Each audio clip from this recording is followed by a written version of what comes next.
anatin'ny fandarana sampanjakana tanteraka ny fanamboarana ny lalam-pirenena fahenina mampitohy eny Ambanja sy Antsiranana ary tsy maintsy vita hoy ny filoha lefitry ny antemeram-pirenena voafidy tany amin'ny fahatanana Antsiranana tsy tafiditra tao anatin'ny fifanarahanam-piara-miasa natao soniny araka tamin'ny banky iraisam-pirenena farany teo teny Iavoloha ny momba ny lalam-pirenena fahenina io fa kosa efa manana ny famatsim-bola anamboarana azy fanampanazavana.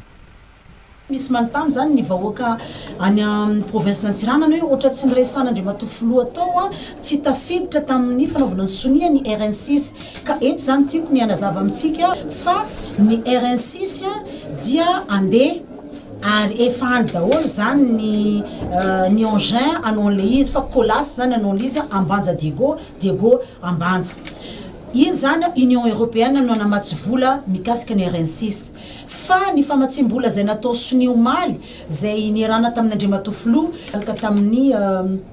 ireo mpamatsy vola dia uniquement zany iny ho an'ny Banque mondiale misy RN roambin'ny folo lalana roambin'ny folo manerana an'ity Madagasikara tsy zany ny ao satria tsy tiako zany hiasa lobe tsika navaritra ny ohatra tsy niteren'ny président hitatsika fa ny Ambilobe Voemara efa manao goudron zareo ao ary tamin'ny fotoan'androny 3 jours une semaine rehefa manora ny andro fa tsika miteny zao zany efa manao 2 heures et demie de temps na 3 heures de temps amin'ny lalan'iny efa mandeha koa zany ny goudron